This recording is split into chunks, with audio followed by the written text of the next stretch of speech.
de Telesur, bienvenidos a la entrevista de CIDE. Hoy uno de los hombres más importantes junto a Daniel Scioli. Alberto Pérez, bienvenido. ¿Qué tal? Buenas noches. Hace este 5 de noviembre, 5 años, 10 años del ALCA, y hoy se cumplen 5 años de la desaparición física de Néstor Kirchner. Queremos unir el recuerdo del ALCA y Néstor Kirchner a través de un recuerdo de Chávez. ¿Lo invito? ¿Cómo no? Adelante con ese recuerdo. Era Néstor, un buen conspirador. Estábamos en Mar del Plata. El plan era enterrar el ALCA. Pero éramos un grupito como mosqueteros, como 3 mosqueteros contra un batallón. El batallón aquel que venía lo dirigía George Bush. Y nosotros éramos 3, 4. No pasábamos de 5. Es decir, Néstor, Lula, Tabaré, el paraguayo Nicanor, apoyando allí, y yo. Teníamos que parar el ALCA y enterrarlo en Mar del Plata. Y la batalla fue muy dura, 8 horas de batalla. Y hay un momento en que Néstor me dice: Hugo, ven acá, cuando yo necesite que alguien hable y vamos a derrotar a esta gente por cansancio. Le digo, cuenta conmigo. Y aquí no nos vamos hasta que no los derrotemos. Al Bush y su gente, ¿no es? Todos los presidentes, casi todos, menos nosotros aquí. Y me dice: cuando yo necesite que tú hables y hables y hables a cansarlo, te doy la palabra. Sin que tú la pidas, le dije, trato hecho. Me la dio como 3 veces. Tienen la palabra al presidente de Venezuela. Yo, ajá. Y yo habla y habla. Media hora, 1 hora. Como yo hablaba, Bush se paraba. No le gustaba oírme a mí. Y lo fuimos cansando y los derrotamos. Era un buen conspirador, era un gran... Es un recuerdo doloroso y grato al mismo tiempo. En la noche del velatorio de Néstor Kirchner, entrevistado, Chávez tenía este recuerdo. 5 años sin Kirchner. ¿Lo trató, Alberto? Sí, lo traté, no mucho, pero lo traté acompañándole a Daniel y hablando un par de veces con él, tanto en el 2007, en la campaña del 2003 y en el 2009, más que nunca, cuando fue candidato. Y recuerdo como si fuese hoy, el día que Daniel Scioli me llamó, todavía no era público, que había fallecido, no lo podíamos creer. Su vitalidad, la presencia que tenía, que haya muerto, no lo podíamos creer realmente. Así que bueno, pero para los que estamos en política, para los militantes políticos, para todos, pero sobre todo para los que estamos militando en política hace muchos años y sobre todo en el justicialismo, en el campo nacional y popular, es un ejemplo a seguir. Nosotros estamos realmente orgullosos. Daniel está muy orgulloso de haber podido ser el vicepresidente Néstor Kirchner, y los que tuvimos alguna responsabilidad, aunque sea menor, ahí también un orgullo enorme por cosas como la que pasaron en Mar del Plata hace 10 años cuando le dijimos que no la ALCA, por la recuperación de la política y de la centralidad del Estado que le dio una Argentina en ese momento, en el 2003, anómica, devastada, y un hombre que con mucha fuerza y mucha convicción recuperó la centralidad de la política, el rol del Estado, que volvió a entusiasmar a la juventud, que nos ofreció otra vez mirar al mundo desde América Latina, algo que habíamos dejado. Así que, como bien dice usted, hoy es un día que se mezcla el dolor de ya no tener un hombre como Néstor Kirchner, pero también el orgullo de haber formado parte de lo que comenzó en el 2003 y que creo que, estoy seguro que va a continuar a partir del 10 de diciembre con Daniel Scioli. Hoy Alberto Pérez es, al lado de Scioli, la persona más importante del sciolismo. Y viene militando desde hace mucho tiempo. Lo veo tan joven que me cuesta imaginarlo en el año 91, secretario de la Juventud Peronista, por ejemplo. Sí, pero militaba de antes, sí, militaba desde el 85.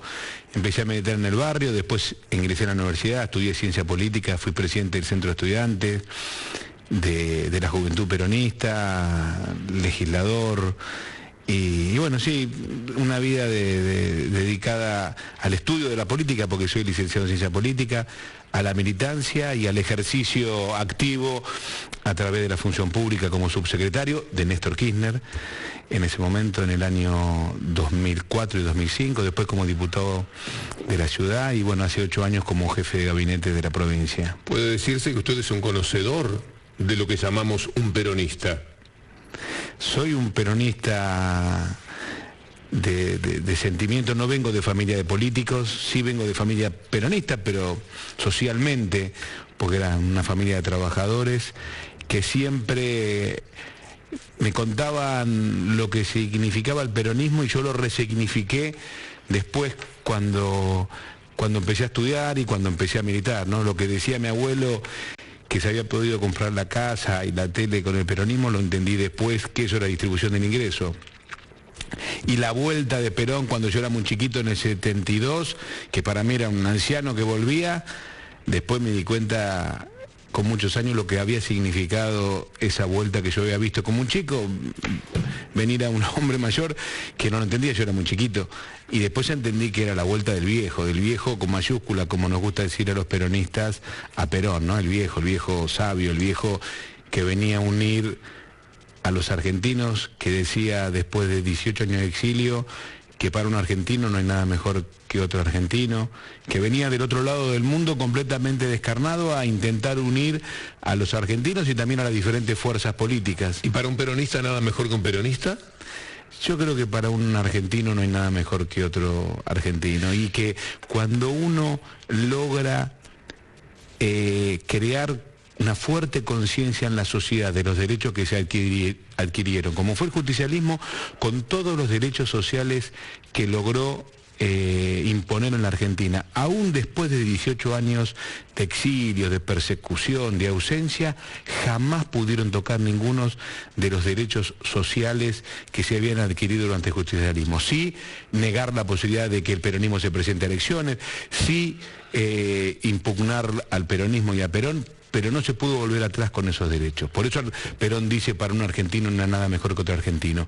Y los derechos que adquirimos los últimos años, también le va a ser muy difícil a cualquier gobierno volver para atrás. De todos modos, nosotros creemos que hay que seguir adquiriendo derechos.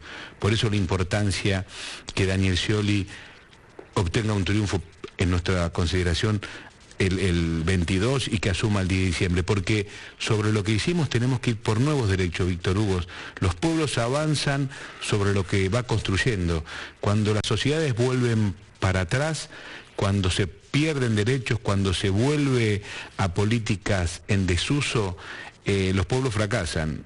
Y cuando siguen mirando para adelante, cuando quieren construir a partir de lo construido, cuando a partir de los nuevos derechos se buscan nuevos y mejores derechos, así como avanzan las sociedades. Así avanzó la Argentina en su momento y así retrocedió también cuando no lo hizo, y los países del mundo en los que nos gusta mirarnos. Eso es el progresismo, progresar sobre la obra humana. No creemos en un progreso ineluctable que está en la ley de la historia. Creemos en el progreso que hacen los hombres y las mujeres y los pueblos que construyen peldaño a peldaño a partir de lo construido. Apelo a ese conocimiento del peronismo, a esa afiliación, a esa historia, toda la vida, más de la mitad de su vida, largamente vinculado al peronismo, porque hay 5 millones de votos peronistas que están ahí en el aire, que son los del tercer candidato de la elección que tuvimos el domingo. Los votos de Sergio Massa son votos peronistas también. Y los de Rodríguez Sá también. Y de Rodríguez Sá. Son menos los de Rodríguez Sá. Mucho menos, pero hay 5 millones de votos, sumémoslo de Rodríguez Sá, 5,5 millones de votos peronistas. Pero que también tienen un componente de derecha, al parecer. ¿Qué piensa que puede suceder? Que tenemos que saber escuchar a la ciudadanía, y Daniel Scioli sabe escucharla, y el 37 y pico de votos de personas que nos votaron, pongámoslo en número absoluto, los más de 9 millones de personas que nos votaron quieren más continuidad que cambios, quieren continuar con muchas y las buenas políticas que se hicieron estos años, y por supuesto que también algunos cambios. Esos 5 millones de votantes peronistas quieren conservar muchas de las cosas que hemos logrado, estos derechos que yo le hablaba recién, la asignación universal, el derecho de género, la movilidad jubilatoria, pero también están buscando algunos cambios, también quieren que trabajemos más en el tema de la seguridad, también quieren que trabajemos más para que la inflación no conspire contra el poder adquisitivo del salario. Como Rodríguez Sá quiere que trabajemos en un federalismo más equitativo. Entonces nosotros tenemos que interpretar lo que han votado los que han votado, sobre todo a Massa, por el número que significa, y también a Rodríguez Sá y a las otras fuerzas.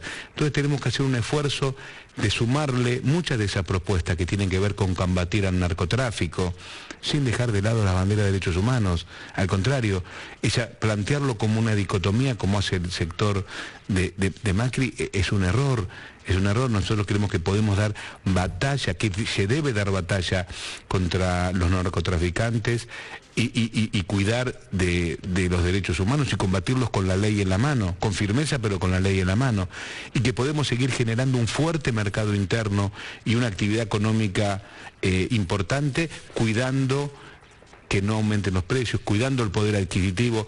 Tenemos que hacer ese esfuerzo de interpretar al votante e intentar formar una mayoría. Pero necesitan casi 3 millones de votos. Yo pienso en 24 millones que voten. Fueron 25, pero los votos en blanco resienten ese número, quedan 24 millones. Ustedes están a un poquito menos de 3 millones. Macri está a 3.700.000. Es decir, está más lejos, indudablemente, esa es la ventaja del 37%. Pero esos votos tienen que ser conquistados. ¿Son de Massa o la gente? No, los votos son de Ciudadanos. Nosotros le vamos a hablar también con las fuerzas políticas y referentes sociales y sindicales de otros partidos, pero sobre todo al ciudadano, a los millones de argentinos que votaron por las otras 4 opciones y sobre todo por los millones de argentinos que votaron por el Frente Renovador. Y decirles con toda claridad que sumado a esto que le estoy diciendo yo, de conservar lo bueno que se hizo y hacer lo que no hicimos o lo que hicimos mal, y trabajar por las cuentas pendientes, también mostrarle con respeto pero con claridad cuál es la opción que se opone a nosotros. Hoy estuve con algunos pequeños y medianos empresarios textiles de San Martín y me preguntaban, la apertura indiscriminada que propone Mauricio Macri de la economía, de esas importaciones que van a entrar libradas al mercado, ¿van a volver a producir el cierre de estas cientos de pequeñas y medianas empresas textiles? Estuve con el intendente de Florencio Varela y me decía que la ciudadanía, muchos sectores populares, están preocupados cuál va a ser el destino de la Universidad Arturo Jaureche, recientemente creada y que permite al habitante de Florencio Varela estudiar en su propio distrito. Están preocupados porque nunca estuvo en la agenda de Mauricio Macri esos temas, o del Hospital del Cruce, ese hospital modelo. Los hombres y mujeres, las parejas de la provincia de Buenos Aires que están anotados para la fertilización asistida, ¿cuál va a ser el destino de ellos? Han nacido, Víctor Hugo, más de 900 chiquitos por esta ley. Déjame aclararle a la gente que esa ley no tuvo el voto de Macri. Quiere decir que si fuera coherente, es una ley que también... Ni a nivel provincial la apoyaron, ni a nivel nacional. Con lo cual, van a seguramente anularla. Y en su momento yo les preguntaba en algunos debates y en programas televisivos con los referentes del macrismo, ¿qué los llevó a votar en contra de una ley que posibilita que el Estado... ¿Y tuvo respuesta? No, porque si me dicen la verdad, que es que sucumbieron a los lobbies de las prepagas, no los vota nadie. Entonces dicen que no me pudieron decir nada. Hay cosas que sí inventan algún gambito, como por ejemplo que votaron en contra de la estatización de YPF porque ellos creían que era una expropiación. De esto ni siquiera pueden decir nada, porque ¿quién puede estar en contra que el Estado, a aquellas familias que no pueden acceder a un tratamiento que es costoso, que no tienen una prepaga ni una obra social, el Estado no le posibilite formar una familia, tener un hijo, 900 chicos? han nacido en pocos años que se aplicó la ley, y es uno de los orgullos que nosotros tenemos en la provincia. Permítame hacer una pausa y quiero retomar el diálogo desde este lugar, porque esos aspectos humanos no siempre están en juego cuando se habla de política. Hablamos mucho de la política, de la economía, pero hay una cuestión humana muy fuerte, que no debería soslayarse, y que también habla de la sensibilidad y el carácter que un gobierno puede tener o no. Inmediatamente después de la pausa, en la entrevista Decide, aquí en Telesur, con Alberto Pérez, puedo decir, el número 2 del mundo Scioli en la política argentina. Estamos hablando de la fertilización asistida, que en el mundo de todo IPF, ANSES, es decir, las aseguradoras, todo lo que se menciona siempre, parece un tema más pequeño, pero humanamente es mucho más grande que todo lo demás. Me interesaría saber por qué ustedes sí quisieron la fertilización asistida y qué barrera tuvieron que pasar para poder votar. Nosotros veíamos que había muchas parejas que se acercaban al hospital público, inclusive a la obra social de la provincia, que es el Lioma, con este problema, que por ahí podían juntar la plata para un tratamiento de fertilidad asistida, que son costosos, y que no siempre queda embarazada la mujer en el primer Si fracasaba intento. Se tenía que olvidar. Se tenía que olvidar. Entonces, nosotros dijimos, ¿cómo no va a estar el Estado ahí al lado para ayudarlos, para estar al lado de una pareja que quiere tener un hijo, traer un hijo al mundo? Por supuesto que cuando lo planteamos, las prepagas dijeron que iban a fundir, que íbamos a romper el sistema de las prepagas, de las obras sociales. ¿Hubo lobby en ese momento? Es decir, ¿cómo actúan en estos casos esos factores de poder? Lobby en este sentido que le digo, de magnificar una consecuencia catastrófica. Nosotros mandamos a hacer un estudio del impacto que podía tener y veíamos que nada de esto iba a pasar. Y más, de hecho, no pasó. ¿Y pasó que nacieron 900 chiquitos. No fundió, ni se fue a pique, ni ninguna obra social, ni ninguna prepaga, ni nada por el estilo. Evidentemente Macri priorizó el interés de las prepagas al interés de miles de familias que buscan que el Estado los ayude a poder tener una fertilización asistida que le permita traer un hijo al mundo. Esto, como dice usted, Víctor Hugo, habla de la política pública y habla también del criterio humano que uno aplica cuando lleva adelante una decisión de este tipo, como podemos poner cientos de ejemplos como la asignación universal, que hoy es apoyada por el macrismo cuando se opusieron durante todos estos años, e inclusive se apoyaron a la ley que posibilitó esto, que es la estatización de los fondos de previsión social. ¿Cuál era el argumento de Macri y de su bloque cuando votaron en contra? Que esto iba a ser fundir también el sistema previsional. El sistema previsional está muy sólido.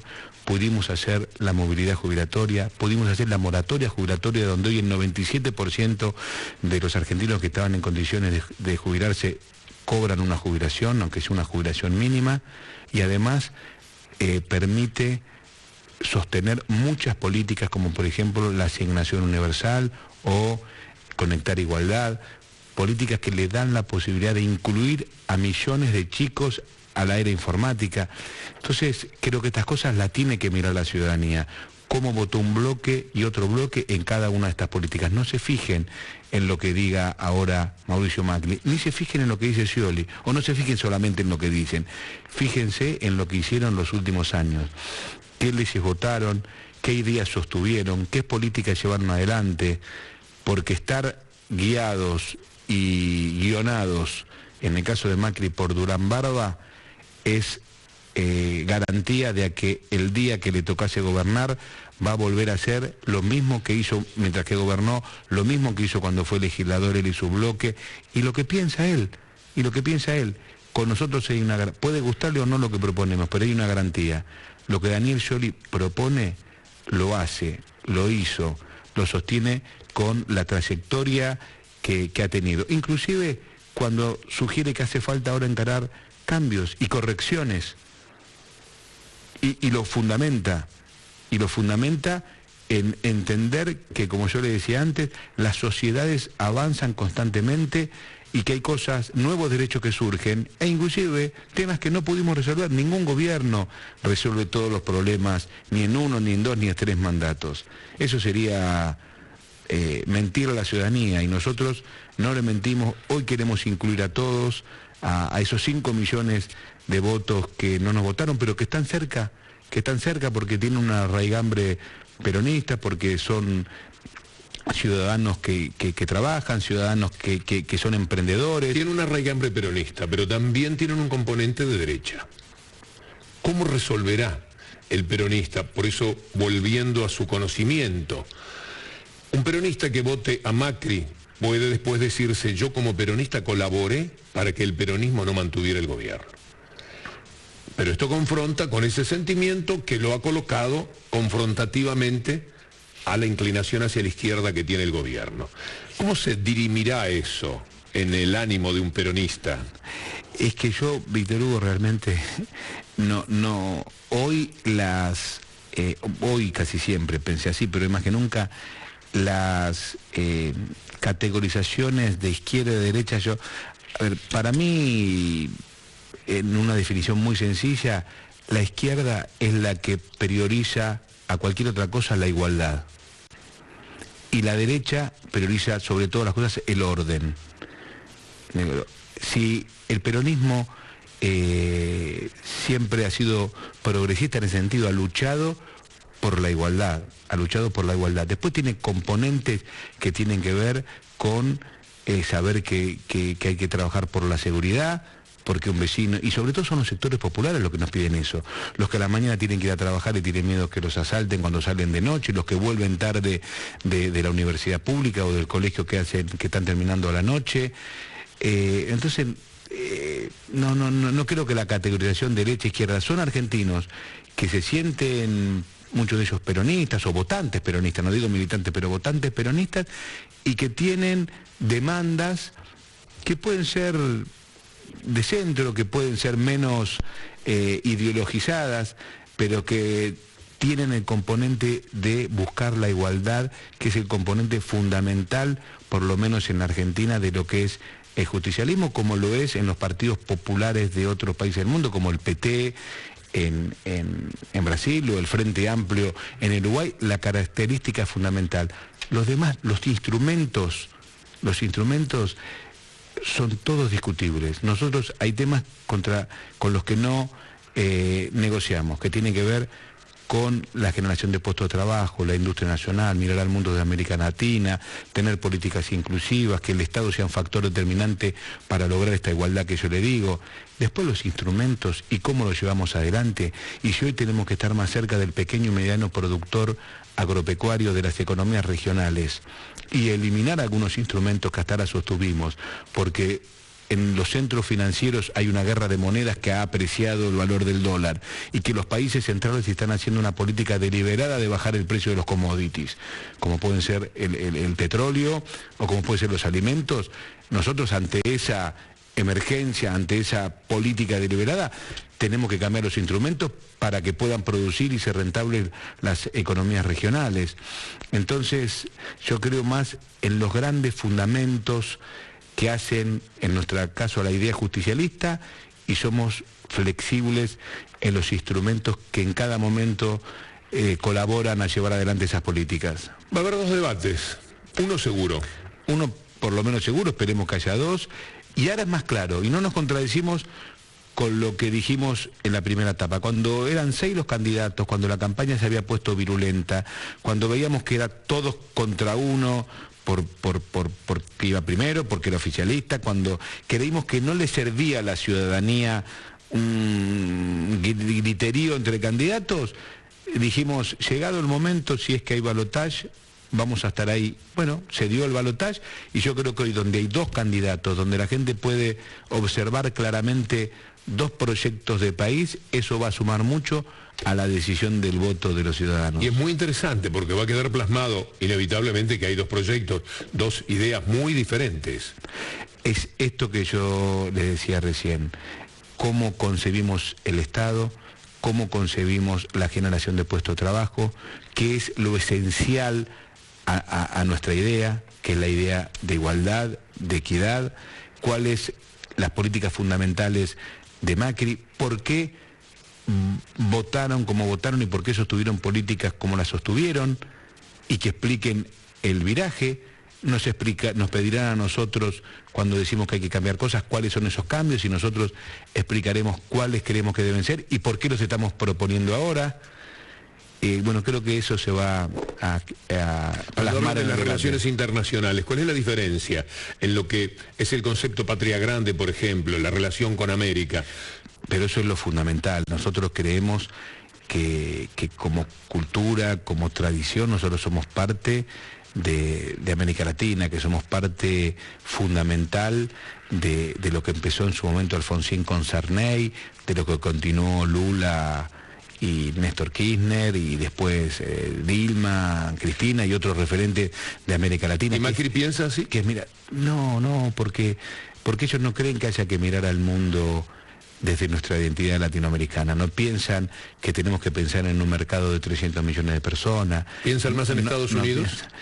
Piensan en una visión que tiene más que ver con los centros financieros internacionales. Wall Street estaba contento de pensar que Macri había estado más cerca de Scioli en las elecciones del domingo pasado que lo que se había previsto. Fíjense las reacciones de los mercados. Generalmente esos grandes centros financieros internacionales no descorchan champán por el bien de los pueblos de Latinoamérica, descorchan champán por sus propios beneficios. ¿Y la gente lo sabe ver?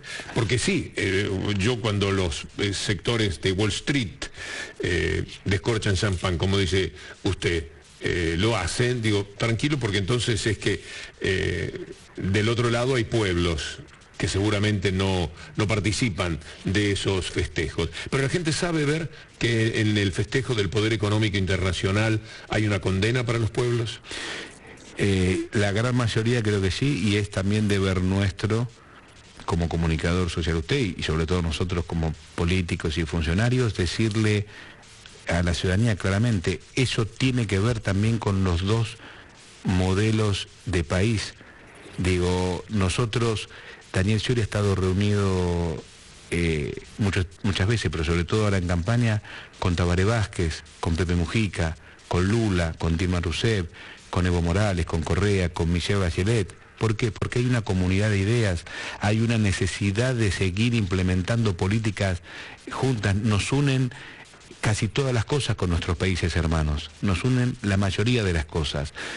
Eso no es que no nos relacionemos con el resto del mundo, al contrario, pero tenemos que mirar al mundo desde América Latina, tenemos que mirar al mundo desde nuestra identidad de la patria grande, donde cada país defiende sus intereses, pero sabiendo que si los hacemos juntos somos mucho más fuertes, que tenemos un mercado más potente, que podemos imponer mucho más fácil nuestra idea en el concierto de las naciones. Nosotros creemos en eso, que nos criamos con el ABC de Perón, de Argentina, Brasil y Chile, nos criamos en nuestra hermandad con Uruguay, nos criamos en esa idea de la patria grande, que como nadie Néstor Kirchner llevó adelante, y que Daniel Scioli, con su estilo, con su historia, con un hombre que ha recorrido mucho el mundo como empresario y como deportista, le suma a esa identidad latinoamericana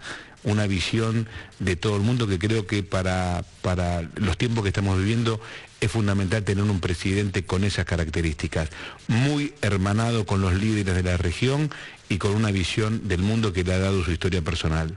Valoramos enormemente en Telesur que haya venido el programa en la vorágine en la que están en vivo a las 10 de la noche, hora de la Argentina. Enorme. No es fácil, no éramos tan optimistas de que finalmente, dada la importancia de lo que tiene que hacer, aceptase, pero creo que vale la pena hablar con América en los términos que lo ha hecho. Muchas gracias. Muchas gracias a ustedes. Alberto Pérez, jefe de gabinete en la provincia de Buenos Aires del gobierno de Daniel Scioli y seguramente jefe de gabinete del gobierno nacional si Scioli vence en las elecciones, en el balotaje del próximo 22 de noviembre. Amigos de Telesur, ha sido un placer acompañarlos una vez más en la entrevista Decide. Muy buenas noches y hasta la próxima si Dios quiere.